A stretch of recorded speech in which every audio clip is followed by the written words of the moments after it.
my word was oyster. Oh, king size oyster. Yeah. That is a, what did Mike say? That's a hard word. It is. Handful. A handful. A handful. That's good. And then we have a Hand. hand and a bucket. A bucket, a hand bucket. A hand pail. That's good. Then we have a hand on a pail. Ah, very good. We have a hand pail. Man, finger, print to And that nail, was it. and then hand pail. Man, once you got on that track, that was it. Couldn't get off it. Very good. Okay, so Mike, so far we're 0 for 4. Let's get a point here.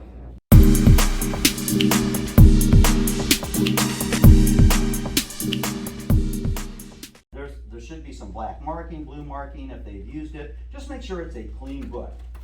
Sorry. Let's make sure it's I thought clean. that was part of the.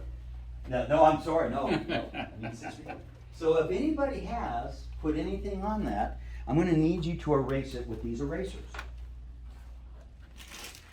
Okay, everybody, now remember when we do a job, we just check with our equipment. So we're doing an equipment check. I also, I'm gonna pass out these, some dry erase markers. Now I need you to do another equipment check, and that put your name on the, what we call the home page. The home page is the first page that is tabbed in your book. It should say, name. You only need to put your first name. That'll also test your pen to see if it's working, because these have been sitting around for 14 months. If it doesn't look like it works well, I've got plenty. So put your name.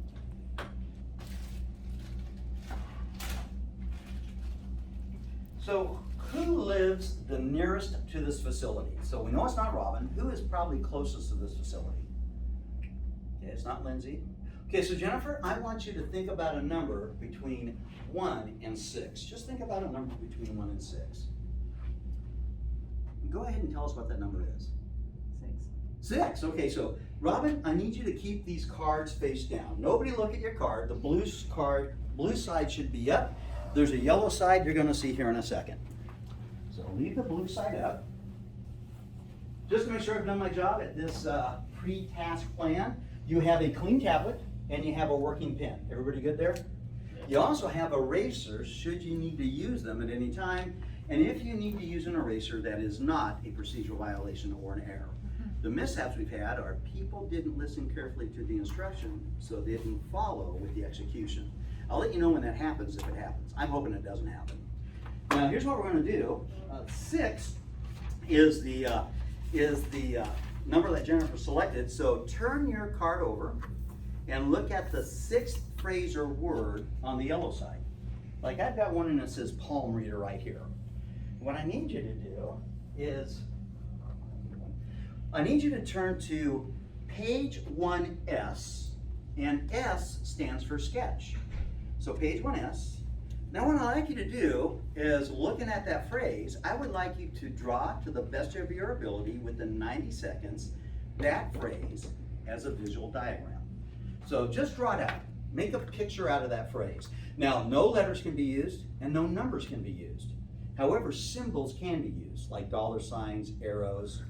But go ahead and draw that phrase or word out to the best of your ability on page 1S. The one at the top? Last one, 6. So Oh, count 6 okay. down. Thank you for asking.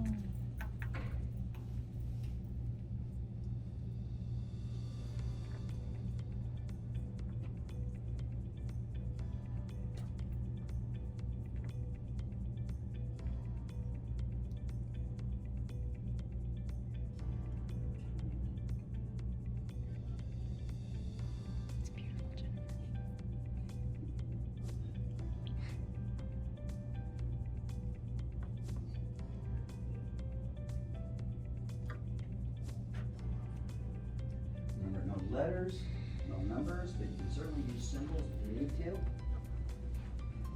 Get some artists.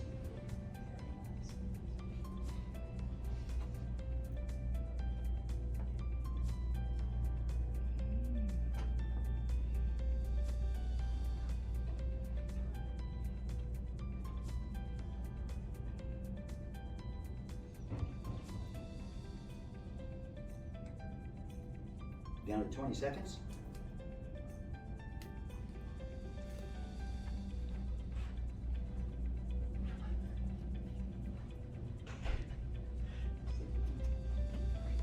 Down to 8 seconds. Now I'd like you to take your card, just so nobody sees it, and just bury it underneath a paper somewhere. Just make sure nobody can see that card. This card? Yep, that card, the card that had your clue on it. Keep it handy for later on. Now I'd like you to close your book, and you're gonna pass it one person to the left. So Lindsay, I'll take yours and pass it over here. So you will pass it one person to the left. So far we haven't had no, the card, just bury it underneath a piece of paper somewhere, just so nobody can see it. Good, we're going one to the left. Now you only get 60 seconds on the G tab. So G stands for guess, and I'd like you from this point forward, the procedure violations that usually happen is that you wander around in the tabs and then you see things you shouldn't. So I'm always gonna be very clear in my instruction from this point forward. I need you to take a look at 1S, which was the one they drew on, and make sure they had something drawn there. So take a look at 1S right now. Take a look at 1S. Study it. Take a look at 1S. Study it. Now I need you to write out the phrase or word on 2G, the next tab. So you're gonna write out the word or phrase you believe they're conveying to you on 2G.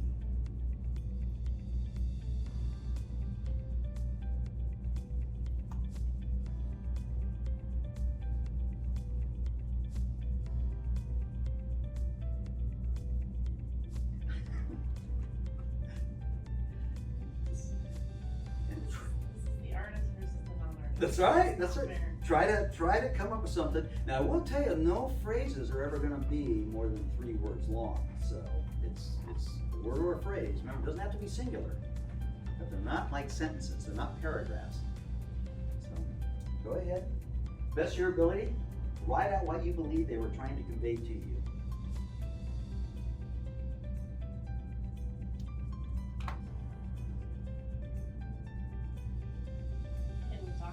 No, no, this is a nonverbal activity. That's right. Okay. Now, when you're done, please close your book. That way I know that we can continue. When you're done, close your book. So we've got 1S and 2G populated. Okay, just one more.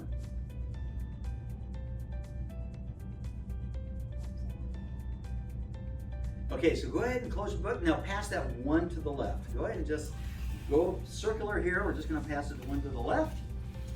Now remember, no procedure violations up to this part. You've done a great job because we're only going to go to 2G. Do not go to 1S. You only go to 2G. So take a look at 2G. There should be a word or a phrase there. Let me know if there's anything different. So word or phrase. Now only go to 3S. Open up the 3S tab and draw now what was conveyed to you by the previous person. So go ahead and draw whatever that is there on 3G. Didn't help you. Didn't give you much help there. No, I'm just not an artist. I just can't. Oh, I don't know. I saw your first one. Yeah, I wasn't an artist. You're going to sign it and I'm going to frame it. Right. Okay.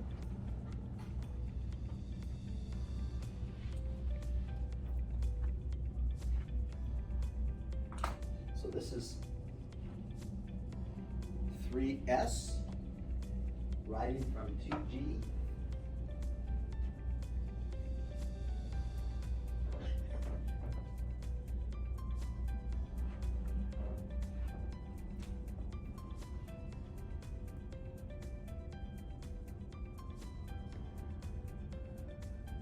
I think I really set some people up for failure. Well, no, I bet you didn't. You never know. No, that was me. This is not a high confidence group. Oh, yes. Got plenty. Thank you. And if you're running out, guys, let me know. I got plenty of pens here. It's turning into an eraser. Oh, it's not good. Let's see if any of those work. So, okay, we're down to 10 seconds.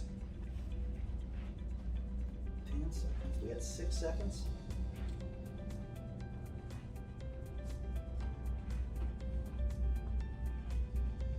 Okay, go ahead and close your book. We're gonna, of course, pass that one to the left. Close your book, one to the left. Now remember, no procedure violations so far, so I'm very happy about that. And so now we were just on 3S, am I right?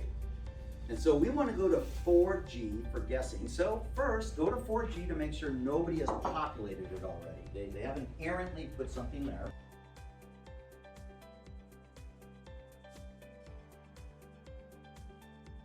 You should be getting your book in return here in a moment. Please do not open it yet. So I'm going to go ahead and one to the left. We'll make sure that I did my job right. And there's Robin's. So don't open your book yet. There's a strategy to opening this book and the reveal. Now here's the way the reveal is going to look. If I can just kind of use yours as an example. One at a time, starting with Robin. You as an easel are going to show everybody. Don't keep it to yourself. Show everybody. And you're going to say, hey, my word was, Cleopatra. And then the next person said this, then the next person said that, all the way till you get to 6 where it's a dog holding a purse. Whatever, that's what's gonna happen here, maybe. Now here's how you get points. If the picture you drew is conveyed by the phrase on 6G, you get a point. They have to match. Now if you said hotel and it was motel, we're gonna give you that one. If it's close, but if it was mountain climber and you only had mountain, that's not close. Does that part make sense? Now I'll be the arbiter of that. I'll be the Alice Trebek of this little contest. So go ahead and Robin, if you would, show everybody what your phrase was. Make sure they can all see the pictures and stuff and tell them what you drew. Okay. So this was a water tower. Oh, okay, and then what did the next person say? Tank inspection. All right, and then go ahead and show everybody. Oh. Yeah, Oh. sure. And this one. Okay. And then Silo. okay. And then show everybody the next picture. Very nice. That's a good one. Oh yeah, that's a silo. And grain silo. silo. So water tower to grain silo, not close. So but nice try though. Nice job. Brandon, what do you got there? Alley cat. Oh. Kind of looks like a Yeah. Alley cat. pig maybe, but yeah. And what Teresa say? Catwalk. Okay. And now we're starting going downhill. That was the next picture. Oh yeah. Cat walking between two buildings. And that was turned into bridge. And that was a picture of a bridge. Oh, that was Lindsay, okay. And then And somebody thought that was a highway. highway. So we went from yeah, okay. So the alley cat to highway, not close. Teresa, how about yourself? We're still looking for the first point. Let's see, my word was, fingerprint, I think. What was it? Fingerprint. Oh, fingerprint. Fingerprint. Okay. Oh, that does look like a fingerprint. I Nice. said close, fingernail. Oh, fingernail. Yeah, that's when we start heading down the highway. And we have a fingernail Fingernail, yeah. and a fingernail. Oh, see, we're pretty consistent. Then. And a bunch of fingernails. Fingernails. Hey, that's pretty close. Fingerprint to fingernail. We got off track just a little bit. I can't give you a point. Okay, Jennifer, what do you got? Oh, it's the wrong side of the hand. Yes, that's. I thought Robin was. My word was oyster. Oh my goodness, a king size oyster. Yeah. That is a. What did Mike say? That's a hard word. It is. Handful. A handful. A handful. That's good. And then we have a Hand. hand and a bucket, A bucket, a hand bucket. a hand pail. That's good. Then we have a hand on a pail. Ah, very good. We have a hand pail. Man, finger, print to And that nail, was it. and then hand pail. Man, once you got on that track, that was it. Couldn't get off it. Very good. Okay, so Mike, so far we're 0 for 4. Let's get a point here. So mine was tractor. Oh, I think we might have something here. That's a nice looking tractor. Really That is nice. very- Impressive. Tractor. Tractor. Oh, Lindsay, you got that one. It was hard not to. Yeah, that's very good. And okay, locomotive. Tractor? Look at that, Brandon. Boy, you guys, you farm kids. Almost. Oh, and you got that. That's looking pretty good. Yeah. What do we get? Tractor. We got a point. Right You got on. a point, man. That was excellent. So it is possible to communicate adequately. And then Lindsay, let's see if we can beat Oh, the that's two. how that works? Yeah, that is. That's you communicated adequately. So mine was Italy, and it's half erased by now. You see that? Italy. Italy, so it had Got the the flag boot. and the boots. I think that was good. What did you say, Robin? Golf hole. Golf. Golf. This is never coming back. Golf This is ball. not coming back. A green, Oh, okay. a green, oh, okay, a tree. Okay. A paint the tree, the tree is green, okay, so Okay. this is a paint and tree, Oh, I get it. and it's a branch. It's a. Okay. So 1 point. Now, I want you to think about work and your circumstances. And in what way does this activity mirror what happens out there once in a while or where you work? In what way does it mirror it? When have you seen occasions where it started with one person and it ended up being something different out here? Every day. Yeah, in work planning, work instructions, staff meetings, training, communication. Yeah, just so if we want to clean that up, what are some of the things we have to do to make sure the picture in your head matches the picture in my head? What are some tools we use in setting expectations and setting down the right work steps? So I think if more people were involved, if we were all involved with each other's picture, everyone would have the same idea of what the task was, or the word, or the phrase was. I love it, having the right people involved at the right time. Because part of it was he started going the wrong direction based on a frame of reference. You know, fingerprint, hey, now that you look at it, you go, man, she did a good job on fingerprint. But then the next person focused on one element of it and it took you down that road. Or the hand pail, for whatever reason, that kind of became the dominant thing. Will that happen routinely? And I'm trying to convey to you some very important information. You're gonna pick out of that information important to you. You know, we cherry pick things. You know, I know what you said in total, but the only thing that really mattered was that.